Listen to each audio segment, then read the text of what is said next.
Hola, buenas días, mañana, tarde y noche, según donde andan y como dice nuestro amigo Gary Lee, en cualquier rincón del mundo donde ustedes me vean. Bueno, hoy no les digo que vayan por las palomitas porque creo que hoy seré rápido porque como todavía estoy trabajando en el asunto que les comenté de preparar una serie que fuera el pasado, el presente y el futuro de la iglesia. Quiero nada más ponerles en la mesa algunas de las cosas con las que yo me he topado a la hora de estar intentando esto. Y parte de esto es proponerles una meditación, si quieren llamarlo así, de una eclesiología, según yo, diferente, porque por lo menos no es muy usual que se le mencione así. Eclesiología entendida como el estudio de la iglesia. Ahora bien, esto va en relación a lo que tradicionalmente ha sido la iglesia que todo el mundo había conocido hasta antes del concilio. Y por lo tanto todavía seguimos en el asunto de la iglesia de Oz, donde nos dimos cuenta pues que ya no estamos en Kansas. Entonces vamos para allá. Parte de todo esto inicia porque yo creo que para unas gentes como nosotros, malditos sedes, el que interregnum esté entre nosotros puede representar una ventaja si es que lo tomamos con la óptica adecuada. Algo que interregnum nos ha hecho es decir, señores, ustedes están dormidos en sus laureles de Vascas. La realidad no es tan facilita como ustedes la pintan de, ok, ya me salí de la iglesia conciliar, estoy en la resistencia, todo resuelto, felices todos aquí. No, de ninguna manera tenemos toda la vida teológicamente resuelta nosotros aquí en la iglesia sin papa. ¿Por qué? Porque de entrada, una iglesia sin papa es una anomalía. Eso es evidente. Y yo todavía diría un poco más. No sé si esa anomalía sea teológicamente posible o no. Digo, obviamente que tiene que ser posible teológicamente, tan es así que existe. El asunto es encontrar en la teología los sustentos para ella y por lo tanto poder tener una visión de lo que sigue teológicamente en el asunto. Entonces, yo por ese lado sí le agradezco a Interregnum que nos haga tener que ponernos a investigar, meditar, pensar en dónde demonios estamos parados nosotros, teológicamente hablando. Ahora bien, aquí está todo junto con pegado. En el sentido de que no podemos hablar de la iglesia sin hablar de profecía, sin hablar del apocalipsis, sin hablar de los tiempos en que vivimos. Todo está junto con pegado. Y lo profético lleva a lo teológico lleva a lo profético lleva a lo eclesiástico, todo está revuelto y todo eso se mezcla con la política, la geopolítica y todo lo demás. Bueno, esta semana yo no tengo noticias. Normalmente yo suelo mezclar alguna noticia, no. El asunto es que estoy notando una cierta lentitud en las formas en las que están pasando las cosas, es decir, desde mi perspectiva, todo está atorado. Y por un lado, qué bueno que esté atorado. Y por otro lado, pues qué malo porque no pasa lo que sigue. ¿Han visto las bobonovelas de Televisca? Donde uno a veces pasa un mes y en realidad no pasa nada en el argumento. O sea, simplemente los personajes se hacen unas, se hacen otras, van para atrás, para adelante, pero no pasa nada. Ok, echemos un vistazo rápidamente. Israel ni para atrás ni para adelante. Yo pensé que con los acuerdos de Abraham, esos que firmó el Papa Francisco, esos que habían implementado ya ellos mismos con algunos de los Emiratos Árabes, el asunto ya iba para adelante. También lo mismo pensé cuando Trump era el presidente y que ya había instalado su plan de paz para Jerusalén, donde hicieron la capital legal y trajeron una moneda conmemorativa de Trump y otra bola de cosas. Pero el asunto es que, por ejemplo, la guerra con Hezbollah y con Siria, pues tiene 10 años atorada. O sea, de momento pareció que iban a acabar con Siria y el asunto ya estaba resuelto. Después se iban tras Hezbollah y después se iban tras el Ayatollah y ya se acabó el asunto. Pero no. sabemos que la guerra en Siria, por ejemplo, está ni para atrás ni para adelante. Los rusos han despejado el camino, pero los americanos no terminan por irse, Israel no termina por ganar o perder esa guerra, sino que está en un impasse. El gran reset que yo pensé que ya nos venía con el Coronaplan, pues no llegó. Parecía que ya hace un par de años nos iban a dar la apertura de todos los archivos UFO con el cambio de nombre que le hicieron en aquel entonces y que ya íbamos para adelante, pero no. La Tercera Guerra Mundial, que algunos decían, en Ucrania va a estallar la Tercera Guerra Mundial, se van a enfrentar Rusia y la OTAN, no. Tampoco se han enfrentado la OTAN y Japón y demás en Taiwán, no.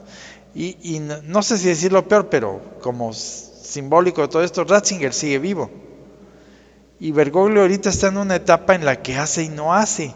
O sea, recordemos los primeros años de su mandato donde todas las semanas teníamos una noticia mayúscula de Bergoglio haciendo alguna demolición de la fe. Ahorita no, está relativamente tranquilo el asunto. Entonces, el asunto estamos atorados proféticamente.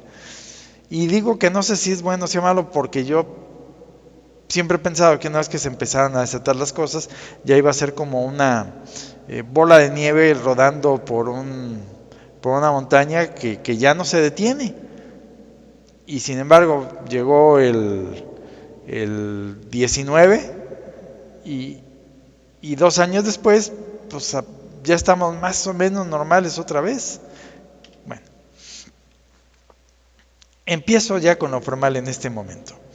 Hay un libro que se llama La Iglesia de Cristo, donde define teológicamente los asuntos relativos a la iglesia y en este capítulo en particular habla de los milagros como una propiedad de la iglesia. Y este autor, Berry, que escribió el Apocalipsis de San Juan, dice: las profecías del Apocalipsis nos muestran que Satán imitará a la iglesia de Cristo para engañar a la humanidad. Él armará una iglesia de Satán en oposición a la iglesia de Cristo. El anticristo asumirá el rol del Mesías. Su profeta actuará su parte como el Papa y habrá imitaciones de los sacramentos de la iglesia. También tendrán prodigios mentirosos en imitación a los milagros que obra la iglesia. Ok. Nosotros decimos, y lo hacemos desde la óptica únicamente deductiva, que la iglesia del concilio es la iglesia de Satanás. ¿Por qué? Porque está engañando a todo mundo, haciéndola pensar que esa es la iglesia católica. El anticristo asumirá el papel de su Mesías, que todavía no llega, y lógicamente el profeta, ese viene antes que él, hará el papel de papa. Entonces ahorita tenemos un Bergoglio haciendo el papel de papa en la iglesia conciliar. Y ellos ya tienen lo que nosotros los malditos seres decimos, las imitaciones de los sacramentos. Y yo diría que algunos prodigios de este tipo hay en la iglesia conciliar, porque más de uno dice que hay todavía milagros eucarísticos en sus misas. Bueno, aquí el asunto es el papel del papa, donde estoy viendo las dificultades en la interpretación. ¿Por qué? El papel de San Juan fue anunciar la venida de Cristo y llamando a la doctrina verdadera. El papel de Bergoglio es llamar a la falsa doctrina a todo mundo. Hasta ahí vamos bien y es comprensible. El asunto es que en un momento dado San Juan y Jesucristo nuestro Señor se encontraron físicamente y dijo: Él es. Yo no sé si Bergoglio, así como Juan Pablo II no lo fue y así como no lo fue Pablo VI, estarán para señalar al que es su sucesor, su futuro Mesías. Y es ahí donde de entrada yo veo un par de dificultades en la interpretación. Ahora, por otro lado, nos dice aquí que habrá una iglesia de Cristo que engañará a la humanidad haciéndola pensar que es la católica. Es una iglesia paralela en oposición a la iglesia de Cristo. ¿Qué nos dijo Nuestra Señora de Nazaret? La iglesia será eclipsada, Roma perderá la fe y se convertirá en la sede del anticristo. La iglesia ya sí, o sea, esto es una confirmación del Apocalipsis. La Saled es una confirmación del Apocalipsis, sin duda. Y de lo que este tipo, el padre Berry, escribió hace más de 100 años, o alrededor de 100 años. Y él, para mi gusto, describió a la iglesia conciliar sin verla, adelantándose un centenar de años a su realidad. Ahora, ¿qué nos dice aquí Nuestra Señora? ¿La iglesia será eclipsada? Sí. La iglesia del Vaticano II está eclipsando a la iglesia actual. ¿Roma perderá la fe? Sí, Roma perderá la fe. Sin embargo, aquí ya empezamos con problemas. ¿Por qué? Porque nos dice el Concilio Vaticano, el único que ha habido, el Concilio Vaticano I, por llamarlo de algún modo, que la iglesia de Roma será la única exenta de perder la fe, será la única infalible. Y como esta me estoy topando con otra serie de aparentes contradicciones, y conste que digo aparentes, entre lo que nosotros sabemos de la eclesiología y lo que nos dice la iglesia o la realidad. Ahora bien, se supone que todo el asunto es que uno de los profetas, el profeta principal del anticristo, tiene que llegar a anunciar la llegada al Ánimos. Ahora bien, ¿cuánto falta para que llegue al Ánimos? Me topé en uno de estos días, y lástima que no tengo la memoria de Interregnum, que ese señor, mis respetos por su memoria, una cita que no recuerdo dónde la vi, donde decía que cuando la maldad de los hombres, o algo así, no recuerdo la cita, pero decía algo de que cuando la maldad de los hombres sea tal que ya prácticamente esté Dios fuera de las vidas de todos, de muchos, de la mayoría, el ambiente estará preparado, la mesa estará llamada para, con esta maldad que reina entre los hombres, estarán llamando al anticristo a que venga a reinar sobre ellos. Ahora bien, y aquí empezamos con las consideraciones. Esta maldad de la humanidad, de entrada, puede ser de dos modos, o física o moral. Si es física, significa que todos nos vamos a matar a todos vamos a odiar a todos, y Jesucristo nuestro Señor también nos dice que la caridad se enfriará en mucho, pero no nos dice que la caridad estará totalmente ausente. Él dice enfriará. Y esta maldad también puede no ser tan grave, donde todos físicamente le agarremos cuchillos y matemos al prójimo, sino moral. Y lo más grave de esta maldad moral es el rechazo de Dios y su plan de salvación. Que esto es lo que ya estamos viendo. O sea, este grado de maldad moral, ya la tenemos.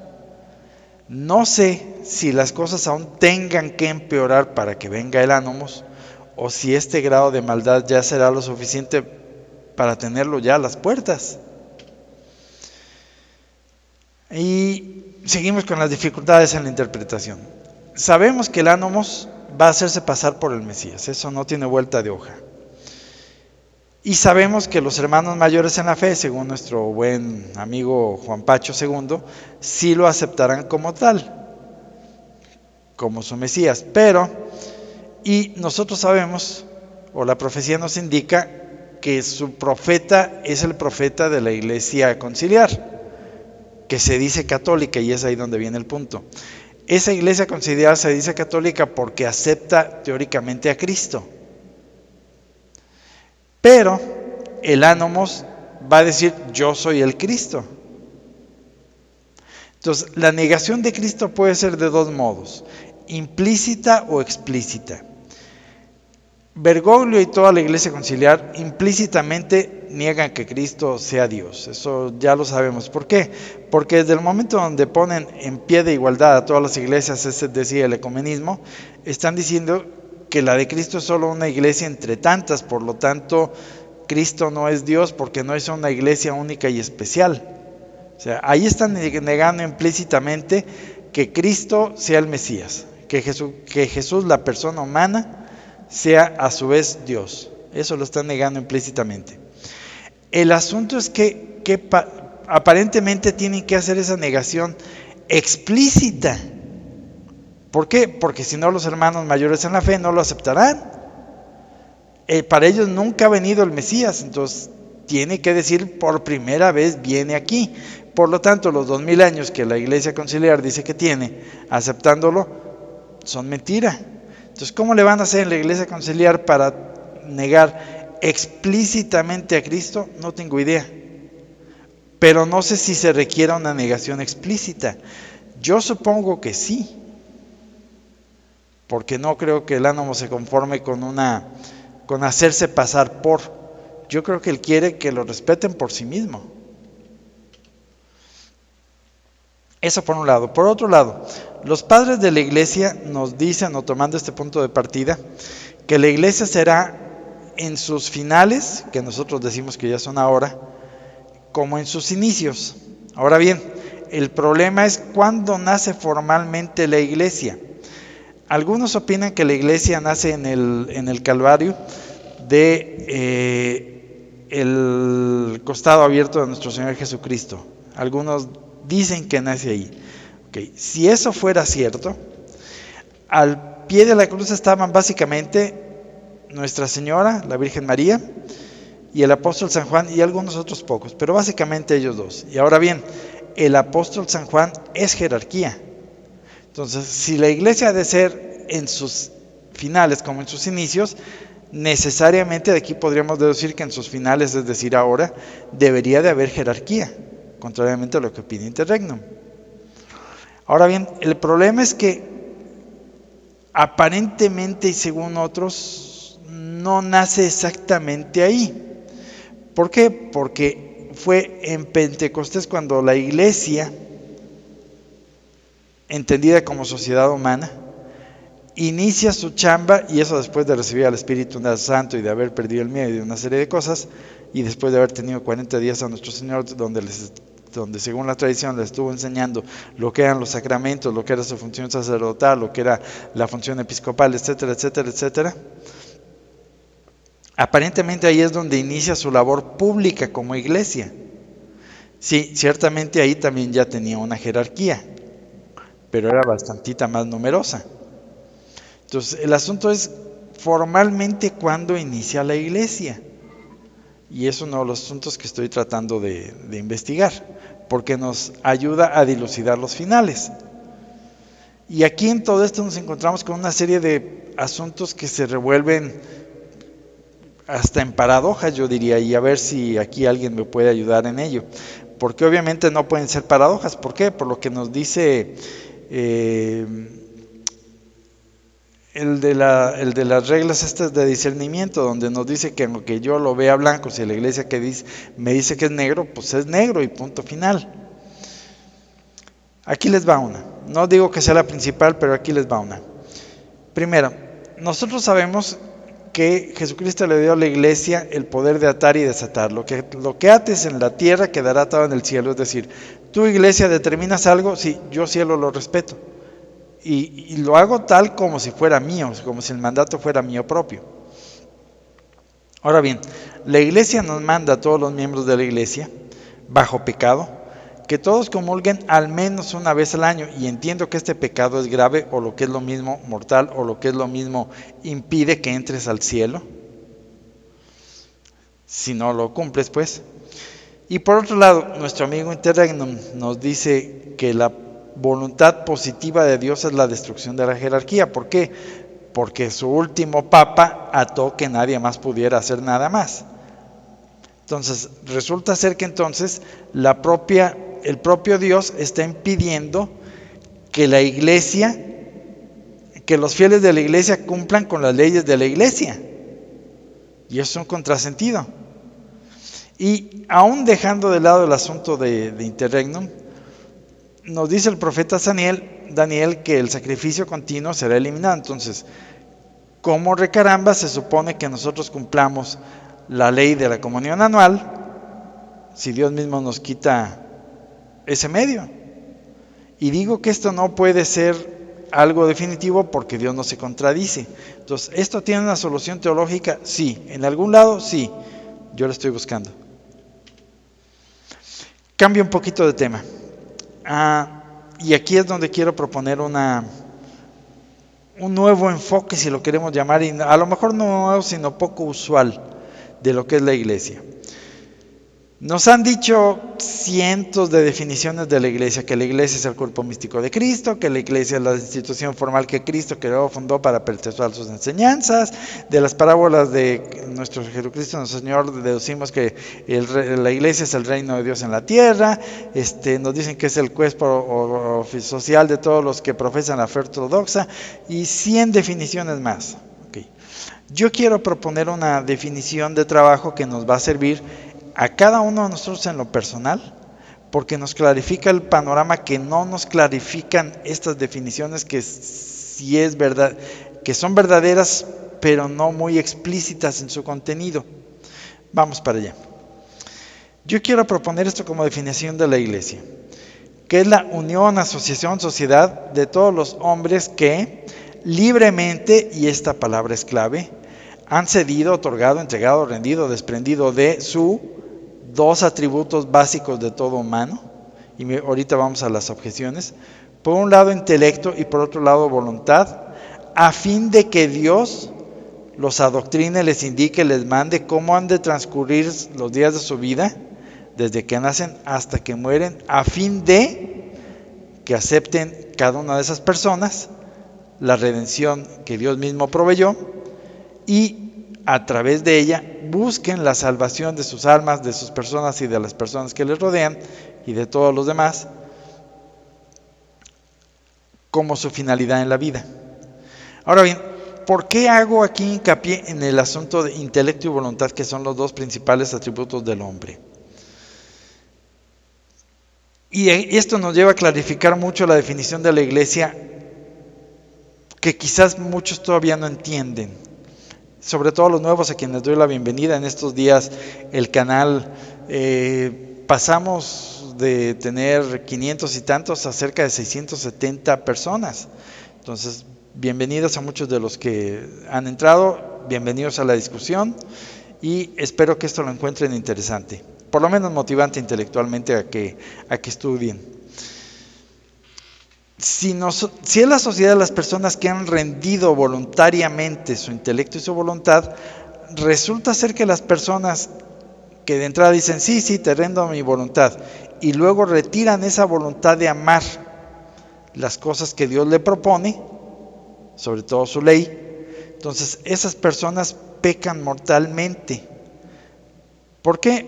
Porque preferí una serie de cosas, como por ejemplo los 7 pecados capitales, a la voluntad de Dios, que me dice no hagas esto, no hagas esto, no hagas esto, no hagas esto. Entonces, ¿sigo siendo miembro de la iglesia? Sí, pero soy un miembro de la iglesia muerto, así lo llama la iglesia, muerto. ¿Por qué? Porque no estoy en la comunión universal de los bienes de la iglesia, no estoy compartiendo mi voluntad, la estoy reservando para mí y haciendo con ella lo que yo quiero. Ahora bien, el caso del intelecto es todavía más grave. ¿Por qué? Porque cuando yo rindo mi intelecto a Dios, lo primero que hago es decir, ok Dios, te creo todo lo que tú me dices y por lo tanto te creo todos los dogmas. Y cuando una persona falla en rendirle ese intelecto y dice, espérame, en esto no te creo, soy un hereje. Y en ese momento dejo de pertenecer a esa sociedad. Entonces, si se fijan, aquí están los 2 grados de fallas en los apegos a estas 2 propiedades de las personas, intelecto y voluntad. Fallas en el intelecto, sí, eres un hereje. Fallas en la voluntad, sí, eres un pecador, pero todavía miembro de la iglesia.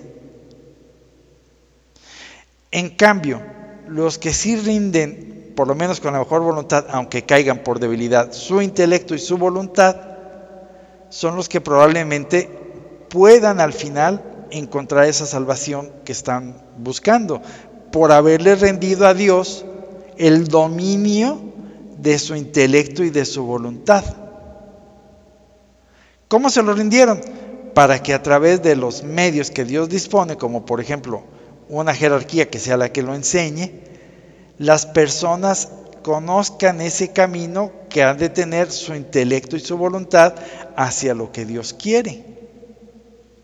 Entonces yo encuentro que esta definición operativa de la iglesia nos da más modos de trabajo y nos puede encaminar un poco hacia finalmente resolver los enigmas de Interregnum, y no nomás los de Interregnum, todos los demás que les estoy planteando aquí, que tenemos que dilucidar finalmente cuál es la iglesia del fin de los tiempos, porque obviamente la iglesia del fin de los tiempos es distinta a la iglesia de la cristiandad, entendida cristiandad como la que era la unión de las naciones que vivían bajo la ley de Cristo.